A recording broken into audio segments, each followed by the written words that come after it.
Hey, what's going on? This is Matt Lownes at LTV, and this is All In on Affordable Housing, a new TV program here at LTV. I'm joined by East Hampton Town Councilman David Lys. David, how are you doing today? I'm great, Matt. Thank you very much for having me. It's nice to see you again. Yeah, I'm very excited to be able to get this show going. As we were just talking about off air, affordable housing out here is a critical issue. We are at a tipping point, some may say, and we are going to get into some of the reasons of why and how we got to this point today. And David, you are on the town board, and they have created a all hands on housing committee within the board. Am I correct? Yeah, it's an initiative that the town council is moving forward on at the beginning of this year. It was announced by the Supervisor Peter Van Scoyoc at the State of the Town speech. All the town council members believe that this is a foundational effort that we needed to explore and change some of the ways that affordable housing was approached between members of the town board to get the most effort in and to get the most responses and projects in the loop. So all hands on housing is something that will encapsulate every board member having certain roles specific to affordable housing, that we all work together with within the town council, with all of our staff, but it would allow for everyone to move projects quicker and initiatives quicker, because there's a lot of good work upcoming. Some are time sensitive, but overall, we are trying to make a paramount change right now to the way that the town of East Hampton approaches our affordable housing. Yeah, and no, it's awesome. It was an awesome announcement. It's quite cool to see how much the board cares about affordable housing. And can you tell us a little bit about your specific role within the All Hands on Housing? Sure. So I've been the East Hampton Town Councilman just a little over 4 years right now. My lens, as what I say a lot, is the lens through my children, which I have 4 children right now, 4 daughters, aging from 15 down to 4. So the lens for them is very similar to myself. I graduated East Hampton High School, Bonnet Tech, a lot of us like to say, back in 1994. And very sooner or later, after I dealt with, let's say cancer, and I went to the great University of Penn State University, you come back, you start to find out, is East Hampton where I wanted to live? A lot of it comes back down to affordability, finding and securing good jobs, and to see if there's a path forward. And also there's a social dynamic too. How many of my friends that I grew up with are still here or not, and too. I forward that then to my role as the town's legislator and town councilman, as I said, looking through that lens, seeing what do my kids need right now? What do my kids need in 5, 10, 20, or 30 years? And then also my other friends, what do they need? Or my parents need? What do the individuals that molded me, my parents' generation, their friends, what do they need? How does this play into the affordability of the town of East Hampton, and specifically into our affordable housing initiatives? Primarily through All Hands on Housing, the town recently has purchased multiple pieces of property that are going to be geared and dedicated to affordable housing projects. One of these projects right now is very close to Town Hall here. It's at 395 Pantigo. It's on the bend between East Hampton Village and Amagansett Hamlet, very close to where the old Gristedes grocery store is, or Cook Hall and Hyde right now. That property was purchased for affordable housing, also open space, and I am in charge of leading the developmental phases through a committee that I've formed from town staff to move this project forward, taking care of any necessary legislative changes, infrastructure changes, design and development, to a point where we get a shovel in the ground, and then we get individuals that would be living on site. So that is my immediate role in All Hands on Housing. That's what I've been tasked with, but it doesn't mean that I don't cross over to every other aspect of this right now, of our affordable housing initiatives. I work very closely with all board members and the Supervisor Peter Van Scoyoc right now to get ready for our next steps. What it just does, it takes it takes, instead of filling up everyone's bandwidth with all these projects, mine is very laser focused on this one, but I am making sure that I am having my hands involved in any other initiative that's in the town of East Hampton, and specifically listening to residents' needs and what they see is pertinent for the affordable housing in their township and the needs. Now, one thing that everybody talks about is the value of real estate out here, and that's one of the challenges for the town is to be able to purchase properties at the right value and not overpay, but still also get affordable housing. Can you kind of explain how difficult it is for the town to find the right plot of land for the right amount of money instead of overspending or having to bid with people, who have tons and tons of money, private people? Well, let me unpack that question because it's a very important question. Right now, there are a couple multiple phases that you would have as far as getting to a point to where you can hand someone keys to their apartment, their condo, or their property ownership right now. The town already has, it's had for a long time, the Community Housing Opportunity Fund Committee, in which even their most recent report, they came out, a biannual report, that stated that it takes 4 to 6 years from the purchase of property to development of the property. Wow. Based on the financial recession of 2008, it took a lot longer, but the town is moving ahead on it. But you are exactly correct, Matt. Affordable housing projects right now have to start being creative. Typically, what the town has been looking at recently over the last couple of decades is larger projects, in which you're looking for larger tracts of land that you could develop the property to have the most yield of either apartments or home ownership onto a property. Those tracts of land are few and far between. Those tracts of land also sometimes butt up against neighborhoods in which sometimes there could be opposing views onto affordable housing or having a project within that land. Sometimes there might be need of change of zoning on there then too, which is a town board initiative on there. Now, let me take that back 2 years to pre-COVID. The spike in real estate values since COVID and the demand on housing on the East End is only risen sharply right now. Some estimates sometimes are 20 to 30% higher home value rates, but out here might even be more because there might be more emotional buying. And these are just my personal opinions on there, in which people are paying much further over ask, reducing our affordably priced home stocks right now, and just making it more difficult for municipalities and entities that promote affordable housing to locate, find, and purchase housing. And we were lucky to do that previous to the pandemic. Now it's a little bit more difficult because there's less supply out there. There's a greater demand out there right now.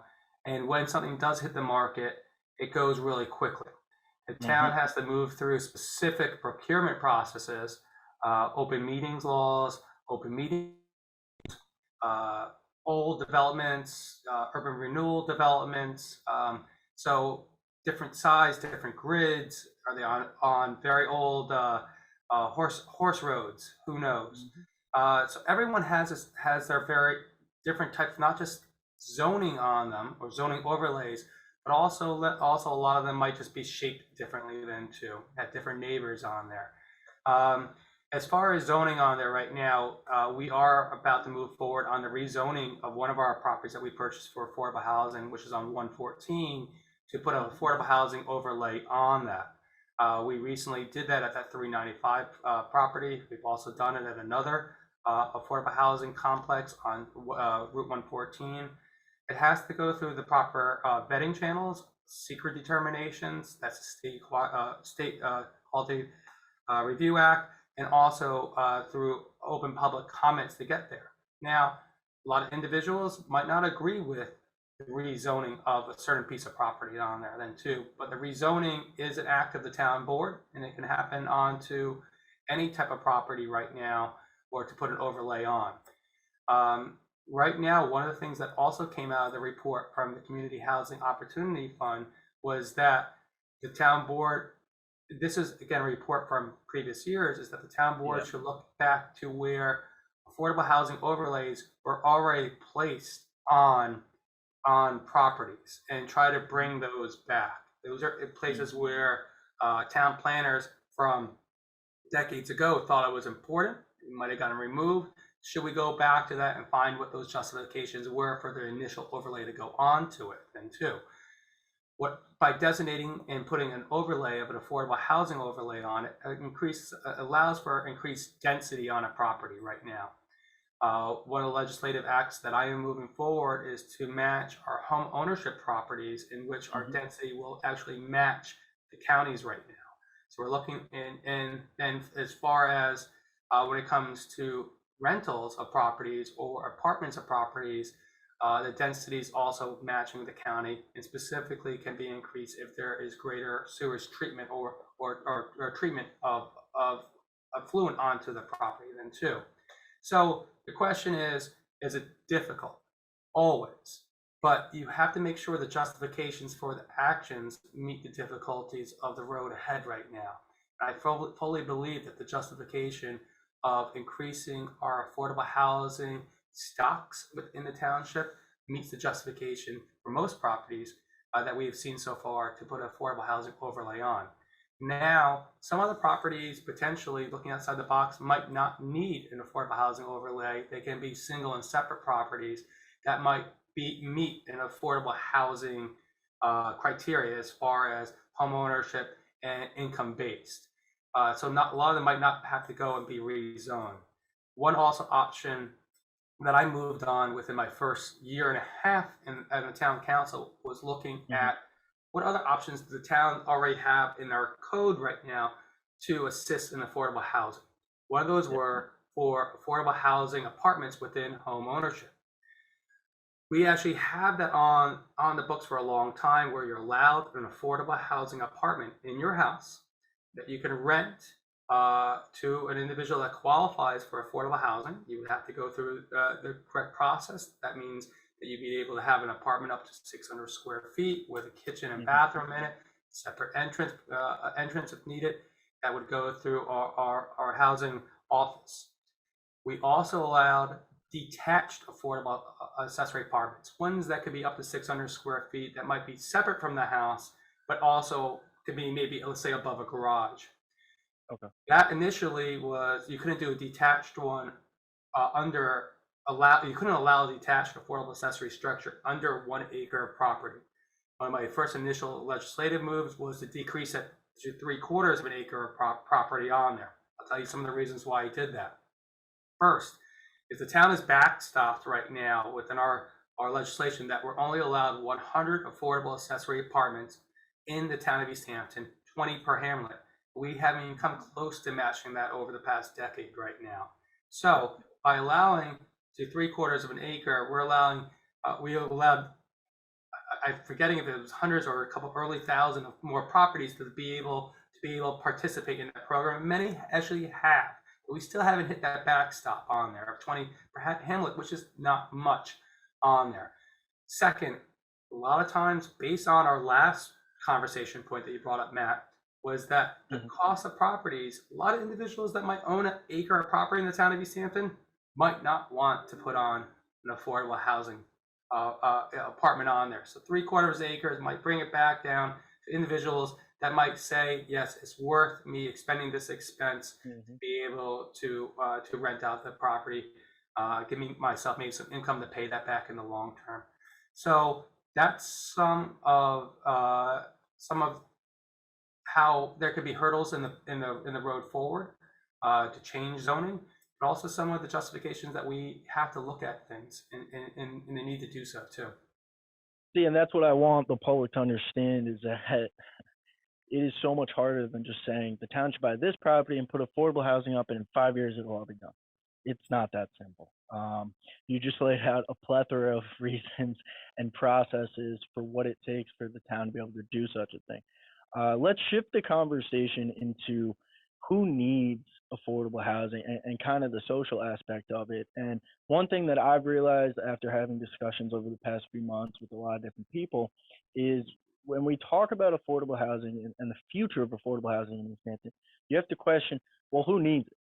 And the current groups that desperately need to move closer here because of their jobs are the police officers, the teachers, the government workers. There, it's the different people, the people that you maybe not notice around unless you have kids in school. Because in the future, you can make an argument: who's going to do all these jobs? Who is going to be on the town board if there's no locals living here year round? And then you add to the issue where a lot of people are selling their homes for profit and leaving the state, not even the town, and moving somewhere else. They're leaving the state. They're going to South Carolina. They're going elsewhere. And, obviously that's not good for the long-term growth of the town. But then more importantly, the one group that doesn't even realize that this is an issue, and this is something that I want to bring attention to, is people like your kids. If you guys were to move one day, or if anybody who has kids were to move one day and sell their home, well, their kids can't live here anymore. And these are things that these kids don't even realize. If you were to go to the high school and ask how many kids understand about the affordable housing crisis out here, no one's going to know a thing. So, David, my question to you is, why is it so important from a town perspective, a community, a smaller town, a small community from Labor Day to Memorial Day, to have your teachers, your government workers, your police officers, and all the different community workers to live in the town? I think one word is sustainability. You mentioned growth. At some point, we were just trying to sustain what we have right now on there. Who needs it? The fabric of East Hampton needs it right now. Okay.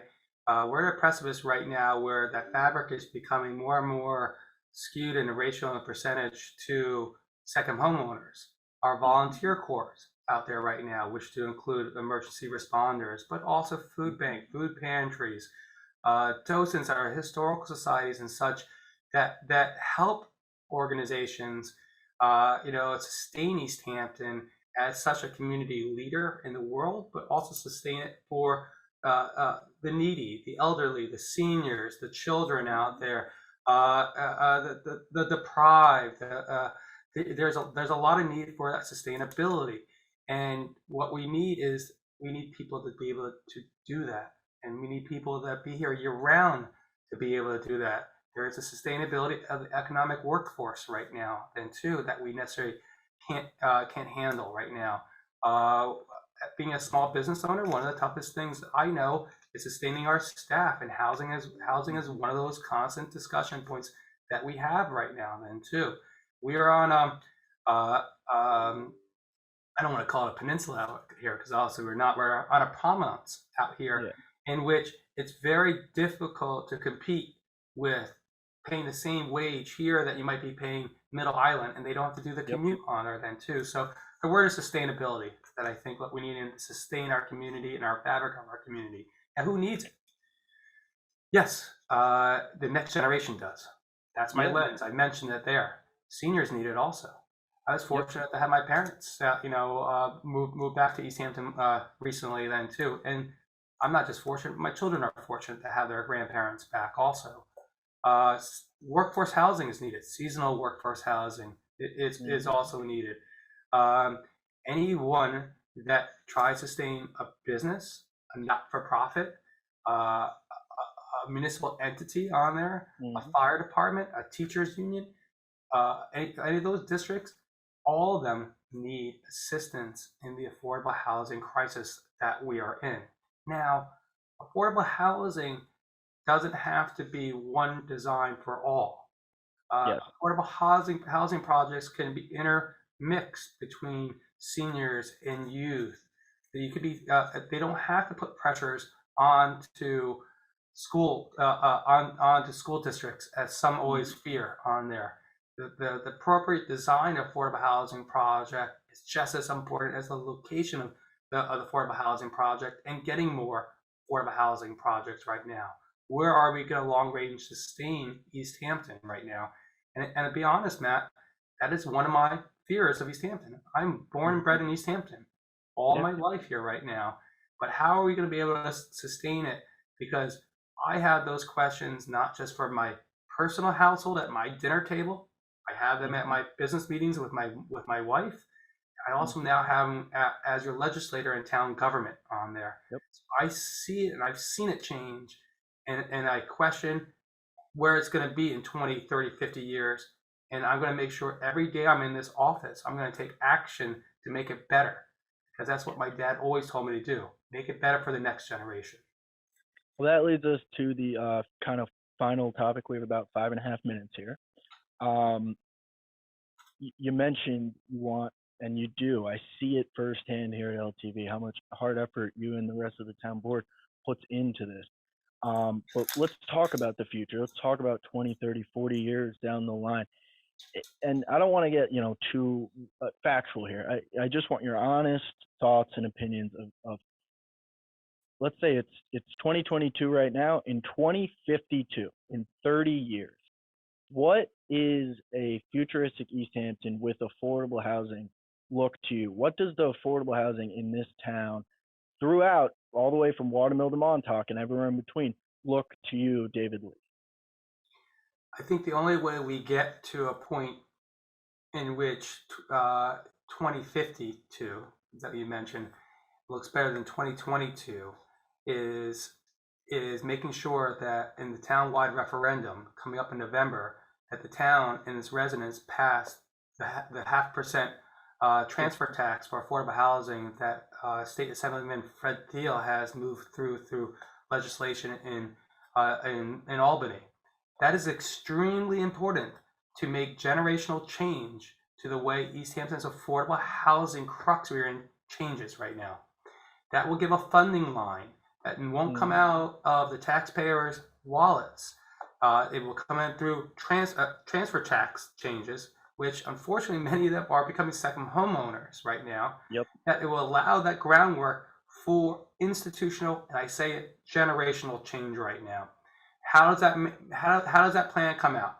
That's still to be developed. That's what the supervisor is working on as his part of all hands on housing, that offering plan there right now.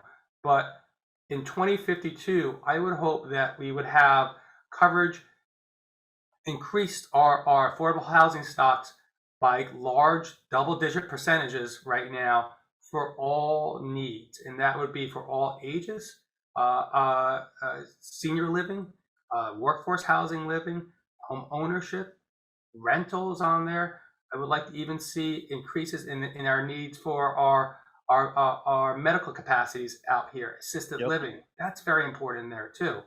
These are things that I hope can be addressed, hopefully, by the voters this coming November in the referendum. It is making generational changes. We have an opportunity right now, once in a lifetime opportunity right now, to make a generational change, to find a funding source that we can move forward on with a dedicated plan. That will take us all in our township to see that. Town government in East Hampton is going to be working very hard to promote that moving forward right now up into that vote. You're going to see that coming out in the next couple of weeks and months.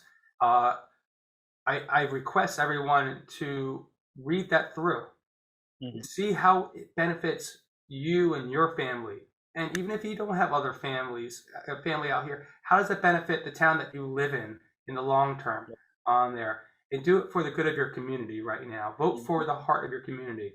But in 2052, I think we can get to those changes that I just mentioned if we get past November of 2022. Yeah.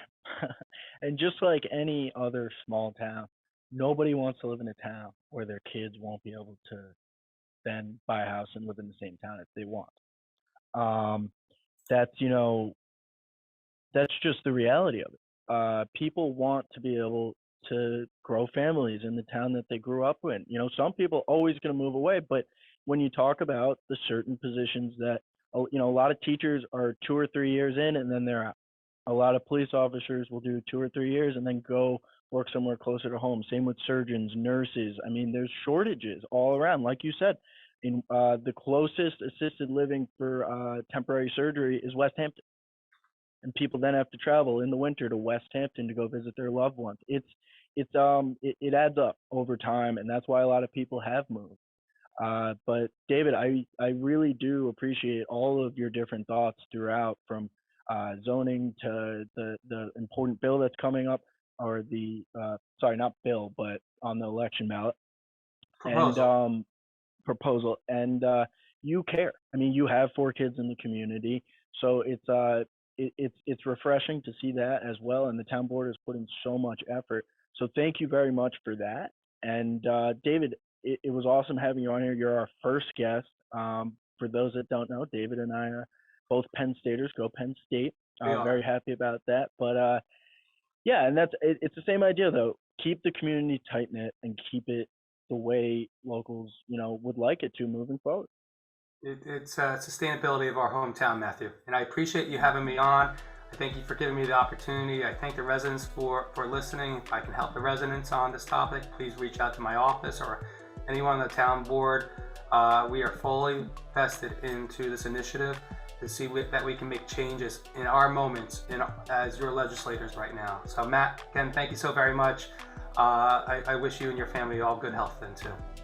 Yeah, thank you. You too. And thank you for watching the first episode of All In on Affordable Housing here at LTV with special guest East Hampton Councilman David Lys. Everyone, have a great day.